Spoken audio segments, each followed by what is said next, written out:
জিজ্ঞাসাবাদের জন্য নারায়ণগঞ্জ ৩ আসনের বিএনপি সংসদ সদস্য আজহারুল ইসলাম মান্নানের ছেলে খায়রুল ইসলাম সজীব এখন ডিবি কার্যালয়ে। দুপুরে বসুন্ধরা আবাসিক এলাকার বাসা থেকে আটকের পর বিকেলে নারায়ণগঞ্জে জেলা পুলিশ সুপারের কার্যালয়ে নেওয়া হয়।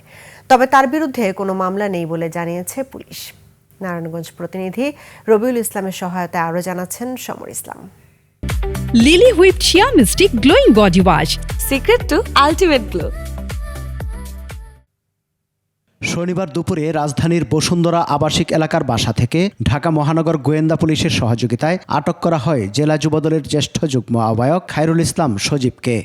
৩ আসনে মাননীয় সংসদ সদস্য আজহারুল ইসলাম মান্নানের ছেলে খায়রুল ইসলাম সজীবকে তার নিজ বাসভবন বসুন্ধরা এলাকা থেকে জিজ্ঞাসাবাদের জন্য ডিবি কার্যালয়ে নিয়ে আসে। বিকেল ৫টার দিকে সজীবকে নারায়ণগঞ্জ জেলা পুলিশ সুপারের কার্যালয়ে আনা হয়। পুলিশ জানায় তার বিরুদ্ধে বেশ কয়েকটি অভিযোগ থাকায় জিজ্ঞাসাবাদের জন্য জেলা পুলিশ সুপারের কার্যালয়ে নিয়ে আসা হয়। তার বিরুদ্ধে কিছু অভিযোগ আছে আমাদের কাছে, সেই অভিযোগগুলো আমরা ভেরিফাই করার জন্য জিজ্ঞাসাবাদের জন্য আমরা নিয়ে এসেছিলাম।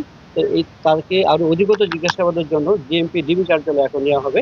ডিএমপি ডিবি থেকে কর্মকর্তা এখানে আমাদের অফিসে চলে আসে, তারা তাকে সেখানে নিয়ে যাবে। ১ ঘন্টারও বেশি সময় জেলা পুলিশ সুপারের কার্যালয়ে জিজ্ঞাসাবাদের পর তাকে ঊর্ধ্বতন কর্তৃপক্ষের নির্দেশে ঢাকা মহানগর গোয়েন্দা পুলিশের হেফাজতে নেওয়া হয়। পুলিশ জানায় তদন্তের স্বার্থে এখনো বিস্তারিত বলা যাচ্ছে না। অনেকগুলো অভিযোগ আছে আমাদের কাছে, আমরা এখন তদন্তের স্বার্থে আমরা এখন কাজ করছি না। যে অভিযোগগুলো আমরা তার কাছ থেকে তথ্য নিয়েছি, আমরা এগুলো ভেরিফাই করতেছি এবং আমাদের কাছ থেকে যে তথ্যগুলো পেয়েছি তার কাছ থেকে সেগুলো আরো জাস্টিফাই করা হচ্ছে।